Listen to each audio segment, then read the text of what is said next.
The text from Mom arrived during my morning meeting with the Executive Loan Committee. Important. Dinner Saturday at Harborview Country Club. Emily's boyfriend Lucas is bringing his parents. The Morrisons. Real estate developers. Own half the city. Do not embarrass us. Wear something nice. Be on your best behavior.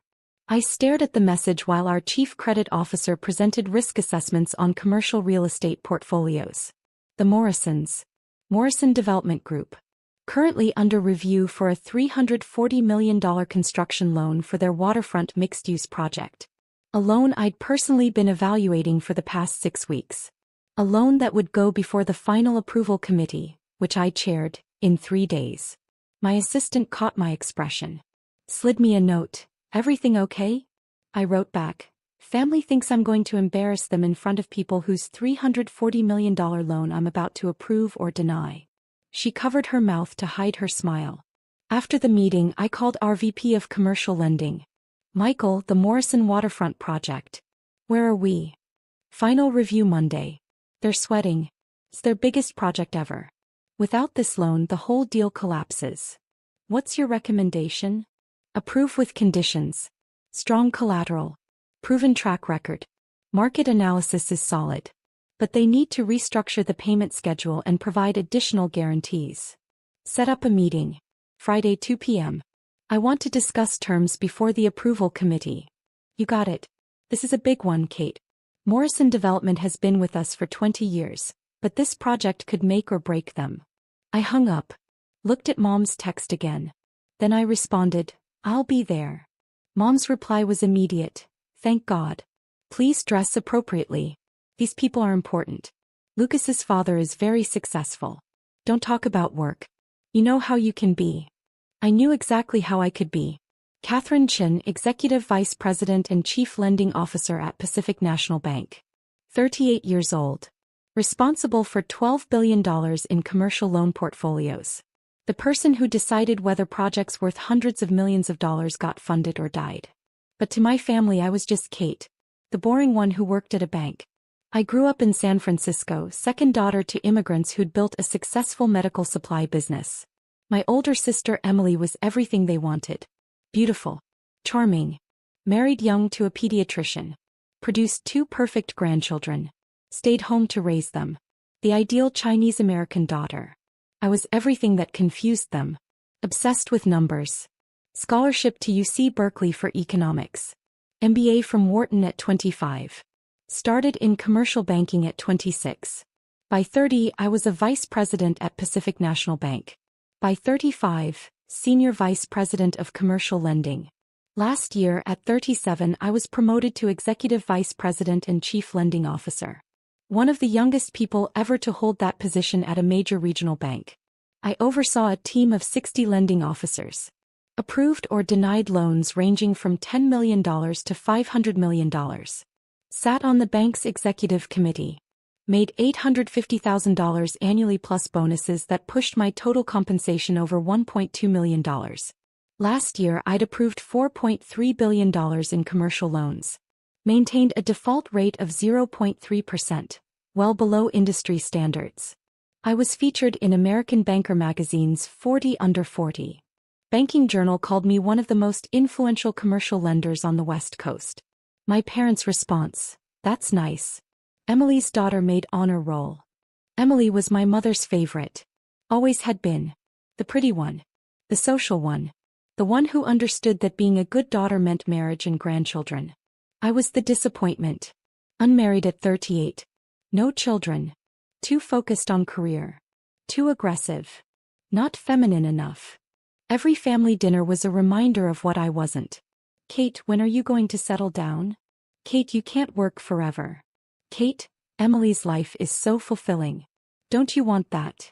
I'd stopped trying to explain that my life was fulfilling. That I loved my work. That I was successful beyond anything they understood. Because they didn't want to understand. Emily married Michael, a pediatrician making $280,000 a year. They lived in a nice house in the suburbs. 2 kids. Country club membership. PTA involvement. My parents bragged about them constantly. I made $1.2 million a year. Owned a penthouse in Pack Heights worth $3.8 million. Drove a Porsche. Sat on the boards of 2 nonprofit organizations. Had been invited to speak at the Federal Reserve's annual banking conference. My parents mentioned none of it. Because in their world, Emily's life mattered.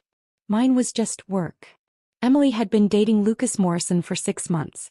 Every conversation with Mom was about Lucas. Lucas took Emily to this exclusive restaurant. Lucas's family has a house in Napa. Lucas drives a Mercedes.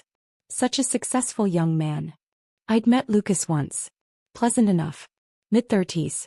Worked for his father's development company. Seemed genuinely fond of Emily. But to hear Mom tell it, Emily had won the lottery. His parents are real estate royalty, Mom said over lunch 2 weeks ago. Morrison Development Group. They've built half the new construction in the Bay Area. The family is worth hundreds of millions. That's impressive, I said, not mentioning that I'd reviewed Morrison Development's financials extensively during my evaluation of their loan application. Emily is so lucky. Lucas is going to propose soon. I can feel it. That's wonderful. You should try to meet someone, Kate. You're not getting younger. I'm 38, Mom. Not ancient. Emily was married at 26. Had her first child at 28. You're 12 years behind. I'm not behind. I have a different life. A lonely life. I'd paid for lunch and left. Now Mom was planning this dinner at the country club. A chance to impress the Morrisons. To show them that Emily came from a good family. And I was supposed to sit there quietly, not embarrass anyone, and let Emily shine. While I held the future of their company's biggest project in my hands. Friday at 2 p.m., I met with Michael and the Morrison development team in our main conference room. Robert Morrison, late 60s. Built Morrison Development from nothing 40 years ago. Nervous about this loan. His son David Morrison, early 40s. The numbers guy. Competent but aware this project was risky. Lucas Morrison sat in on the meeting. Project development role. Largely ceremonial. Miss Chin, Robert Morrison stood to shake my hand. Thank you for meeting with us before Monday's approval committee. Of course. I've reviewed your application thoroughly. The waterfront project is ambitious. It's our legacy project, Robert said. Mixed-use development. Residential, commercial, retail. 800,000 square feet. $620 million total cost. We're seeking $340 million in construction financing. I've seen the plans. Impressive. David pulled out updated financials. We've restructured the payment schedule as Michael suggested. We're also providing additional personal guarantees from both my father and myself. I reviewed the documents. Asked detailed questions about construction timelines, pre-leasing commitments, market comparables. Lucas sat quietly. Contributed nothing. Clearly not involved in the actual business operations. After 90 minutes, I closed my folder. Gentlemen, here's where we are. Your track record is solid. The project has merit. The market analysis supports the concept. But this is the largest project Morrison Development has ever attempted. 3 times larger than anything you've previously completed. Robert nodded. We're aware of the risk. Are you? Because if this project fails, it takes down your entire company. 20 properties as collateral. Your personal wealth. Everything you've built. We believe in this project. Belief isn't enough. I need certainty. I need ironclad construction contracts. I need pre-leasing commitments at 40% before we release final construction draws. I need monthly financial reporting with penalty clauses if you miss benchmarks. David was taking notes. We can agree to those terms. Then I'll recommend approval to the committee. With the conditions outlined. We'll structure this as a phased release. $85 million per quarter, contingent on meeting construction and leasing milestones. Robert exhaled. Actually exhaled with visible relief. Thank you, Ms. Chin. This project means everything to our family. Don't thank me yet. Deliver on the terms. Prove the project works. Then thank me. As they packed up, Lucas approached. Miss Chin, I'm dating Emily Chin. Are you related? She's my younger sister. His eyes widened. You're Kate? Emily's sister Kate. That's me. She never mentioned you worked here. At Pacific National. In lending. She probably doesn't know the details. But, you're approving our loan? If the committee agrees with my recommendation, yes. He looked stunned. Does Emily know? I doubt it. We don't discuss my work much. Robert had overheard. Approached. You're Lucas's girlfriend's sister? I am. Remarkable. Lucas never mentioned Emily's sister worked in commercial lending, let alone as chief lending officer of our bank. It doesn't usually come up. Well. Robert shook my hand again. Small world. We're having dinner with your family tomorrow at Harborview. I know. My mother texted me extensive instructions on appropriate behavior. Robert laughed. I look forward to seeing you there. Though I suspect the power dynamic has shifted considerably. After they left, Michael came into my office. That was the Morrison Group's project? Yes. And Lucas Morrison is dating your sister? Apparently so. Does your family know you're approving their loan? My family thinks I'm a mid-level bank employee who processes paperwork. They have no idea what I actually do. Michael started laughing. This dinner is going to be incredible. That's one word for it. Saturday morning brought a flood of texts from Mom. Dinner at 7 p.m. Don't be late. I bought you a dress. It's at my house. Please wear it. Nothing too businesslike. The Morrisons are very important. Be polite. Smile. Don't dominate conversation. Emily is so nervous. She really likes Lucas. Please don't do anything to jeopardize this. Remember, they're real estate royalty. Show respect. I responded, I'll be there at 7. I'll wear my own clothes. Mom, Kate please. Just this once, can you not make things difficult? I didn't respond. Emily called at noon. Kate, Mom said you're being difficult about the dress. I'm wearing my own clothes, Emily. Why can't you just cooperate? This dinner is important to me. I understand that. Do you?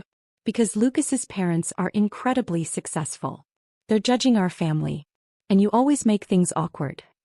Awkward how? You know how. You talk about work stuff nobody understands. You don't know how to do small talk. You're too serious. I'll try to behave appropriately. Please do. I really like Lucas.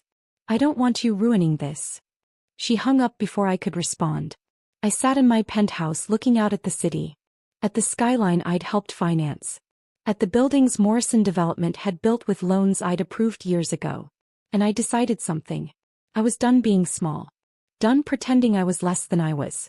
Done protecting my family's feelings at the expense of my own dignity. Tonight they'd see exactly who I was. Whether they liked it or not. I arrived at Harborview Country Club at 7 p.m. sharp. Wearing a black silk blouse, tailored pants, and the Cartier watch I'd bought myself last year after closing a record quarter. Professional. Elegant. Powerful. The valet's eyes widened when I pulled up in my Porsche 911.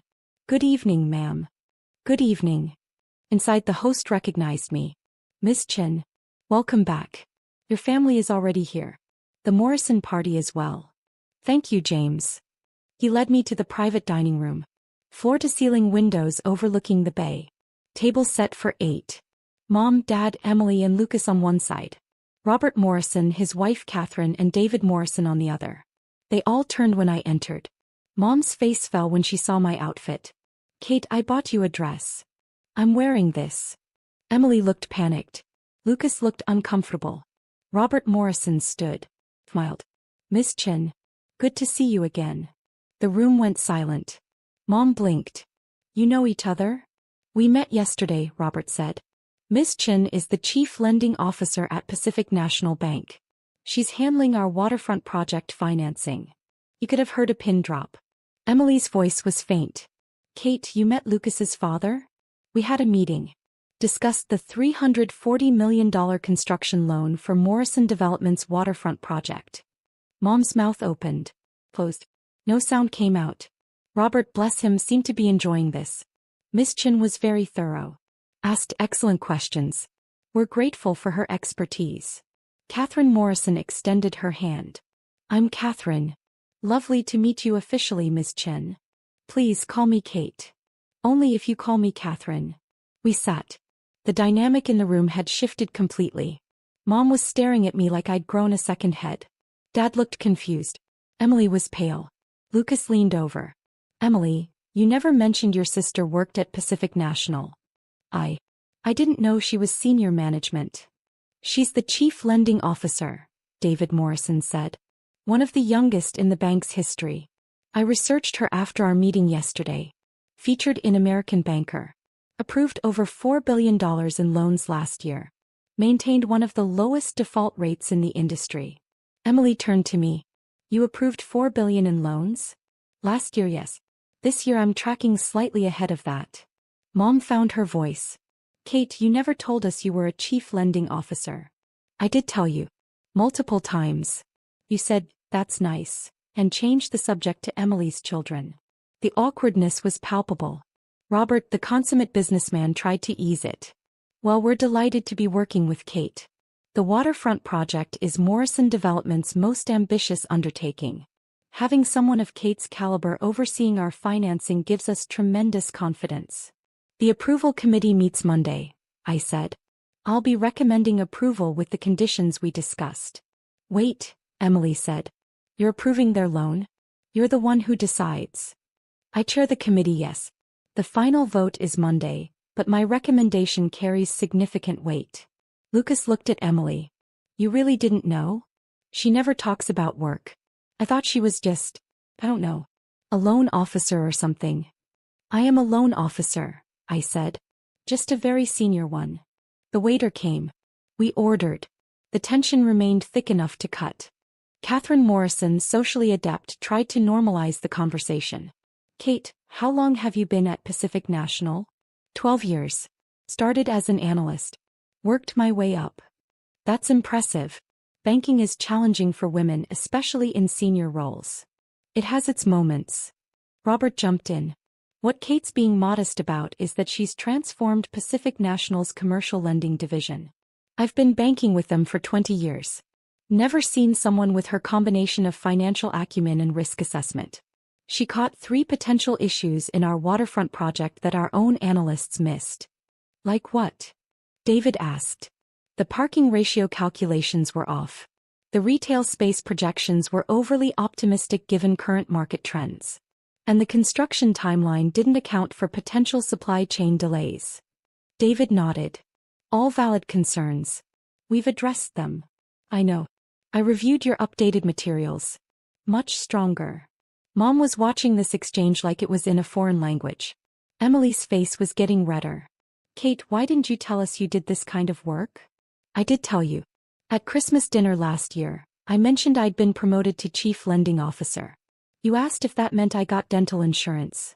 Lucas coughed. Try not to laugh. But you never said you approved hundreds of millions of dollars in loans, Mom protested. What did you think chief lending officer meant? I thought it was just a title. Like assistant manager at a store. Robert choked on his wine. Catherine looked astounded. Mrs. Chin, Robert said carefully, your daughter holds one of the most powerful positions in regional banking. She decides which projects get funded and which don't. She controls billions of dollars in lending authority. Dad finally spoke. How much do you make, Kate?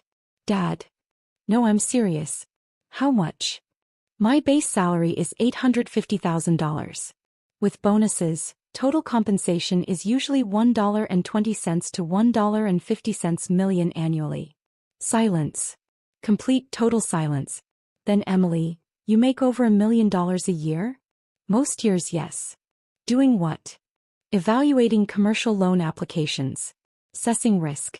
Approving or denying financing for major construction projects, business expansions, commercial real estate developments. I oversee a team of 60 lending officers. I sit on the bank's executive committee. I report directly to the CEO. Mom set down her fork. And you never thought to mention this? I mention it constantly. You never listen. That's not fair, Kate. Isn't it? At every family dinner you ask about work. I tell you about major deals I'm closing, projects I'm evaluating, promotions I've received. You nod and change the subject to Emily's children or Dad's golf game. After a while I stopped trying. Emily looked wounded. I ask about your work. You ask if work is going okay. When I try to explain what I do, your eyes glaze over and you wait for me to finish so you can talk about Lucas or the kids. That's not true. Emily, 3 months ago I told you I'd approved financing for the new hospital expansion downtown. You asked if that meant I knew any single doctors. Lucas was staring at his plate. The Morrisons looked fascinated and uncomfortable in equal measure. Catherine tried again. Well, Kate, we're grateful you're working with Morrison Development. Robert has been stressed about this project. Knowing you're overseeing it gives me peace of mind. The project is solid. Once the committee approves on Monday, you'll be able to move forward. Is there any doubt about approval? David asked. There's always doubt until the vote happens. But given the revised terms and additional guarantees, I expect it to pass. Robert raised his glass. To Kate. And to successful partnerships. We toasted. Mom looked like she might cry. After dinner, Catherine invited me to join her on the terrace while the men discussed construction details. Emily came with us. Uninvited but determined. Kate, Emily said as soon as we were outside. Why did you let us think you were just ordinary? I never said I was ordinary. You assumed it. But you never corrected us. I tried. Repeatedly. You didn't want to hear it. Catherine watched this exchange with the analytical eye of someone who'd spent decades navigating social dynamics. If I may, Catherine said gently, I think the issue isn't what Kate did or didn't say. It's what your family chose to hear. Emily bristled. That's not fair. Isn't it? Kate just said she mentioned her promotion to chief lending officer and you asked about dental insurance. That's not mishearing. That's not listening. We didn't know it was important. Why wouldn't your sister's career be important? Emily had no answer. Catherine continued, her voice kind but firm. I've spent my life in business alongside my husband. I've watched women diminish themselves to make others comfortable. I've done it myself. But Kate? Kate didn't diminish herself. She told you who she was. You chose not to believe her. We didn't choose anything, Emily protested. You chose to believe that success looked like your life. Marriage. Children. Social status through a husband. When Kate achieved success differently, you dismissed it as just work. Because acknowledging her success would mean confronting your own choices. Emily's eyes filled with tears. That's not true. Isn't it? You're dating Lucas Morrison. All evening your mother has talked about how successful the Morrison family is. How lucky you are to be with Lucas. But your sister? She's the one approving the loan that will determine if Morrison Development succeeds or fails. She has more power over this family's future than Lucas does. And you had no idea. The truth of it hung in the air. Kate, Emily turned to me. I'm sorry. I should have listened. Should have asked more questions. Should have understood. Should have valued me, I added quietly. Yes. That too. We stood in silence looking out at the bay. Finally, Emily asked, what happens now? Now. The committee votes Monday. If approved, Morrison Development gets their loan. The project moves forward. Lucas's family maintains their business. Life continues. And us. That's up to you, Emily. I'm done making myself smaller. Done pretending my success doesn't matter. Done apologizing for being good at my job. If you can't handle that, we don't have much to talk about.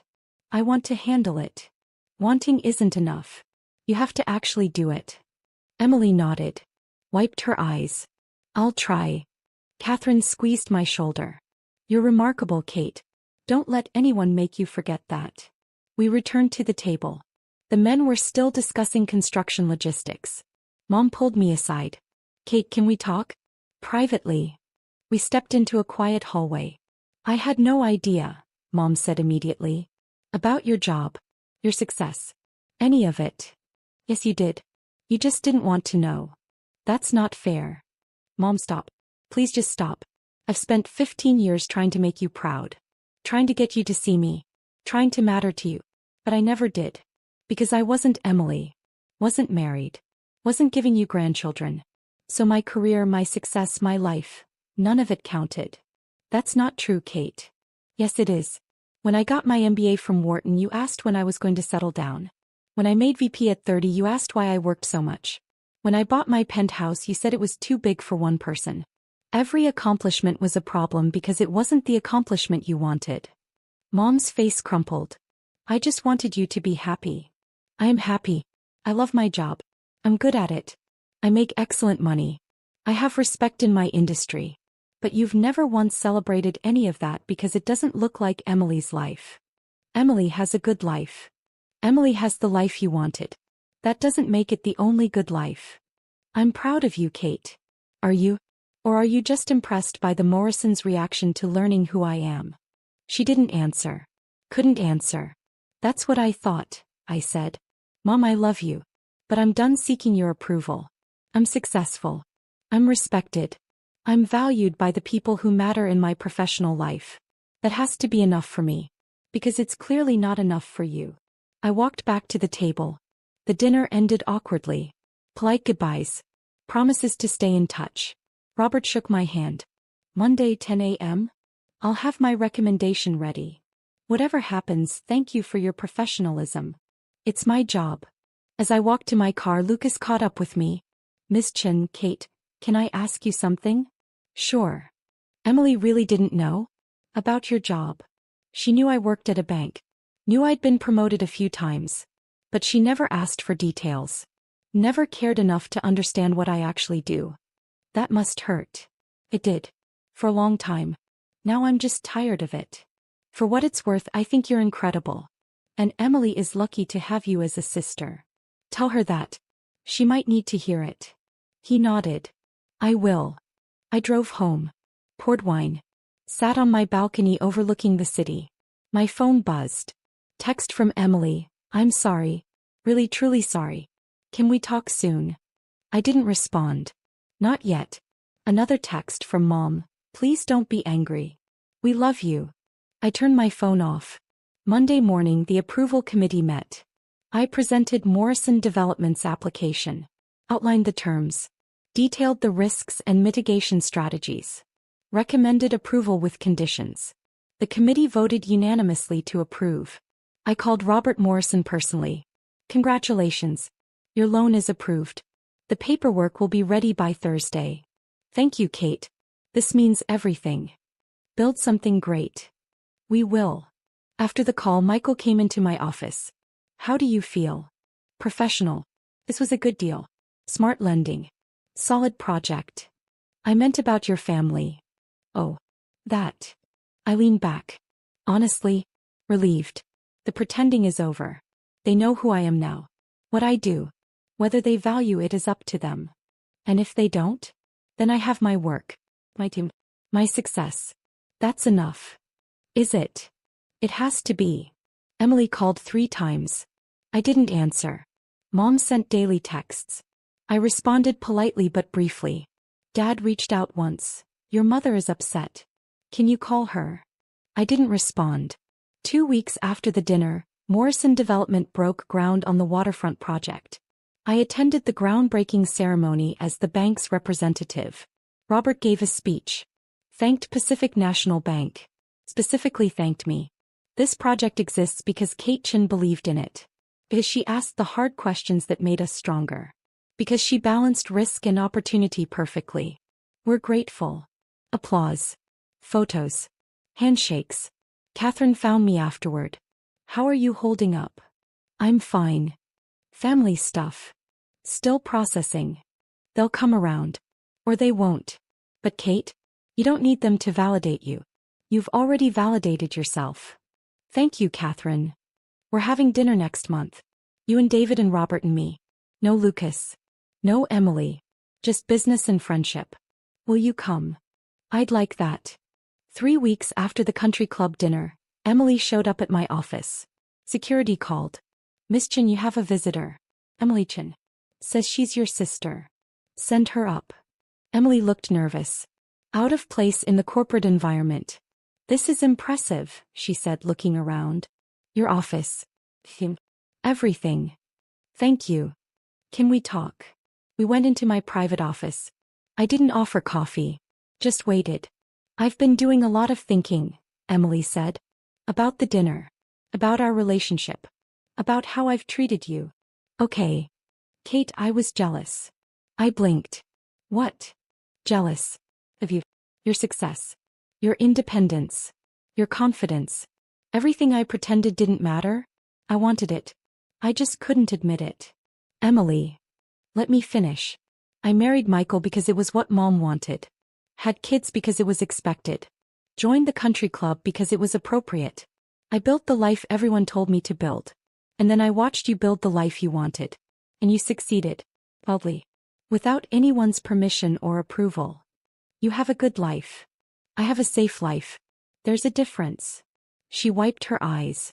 When Lucas's parents recognized you when they talked about your work with such respect, I realized something. You're the successful one. Not me. Not my husband. And I've spent years diminishing that because it made me feel better about my choices. I never meant to make you feel bad about your choices. I know. But I felt bad anyway. So I made you small. Made your work seem unimportant. Acted like your success didn't count because it wasn't the kind of success Mom valued. And now I want to know my sister. Really know her. The woman who approves $340 million loans. Who makes over $1 million a year. Who gets recognized at industry events. Who changed banking. I want to know that person. Why the change? Because Lucas broke up with me. I sat up. What? 2 days after the dinner. Said he couldn't be with someone who treated family the way I treated you. Said if I could dismiss my sister's accomplishments that easily, I'd dismiss his too. He was right. Emily, I'm sorry. Don't be. I needed that wake-up call. Needed to see what I'd become. Someone who tears others down to feel successful. That's not who I want to be. We sat in silence. Can we start over? Emily asked. Can I learn who you actually are?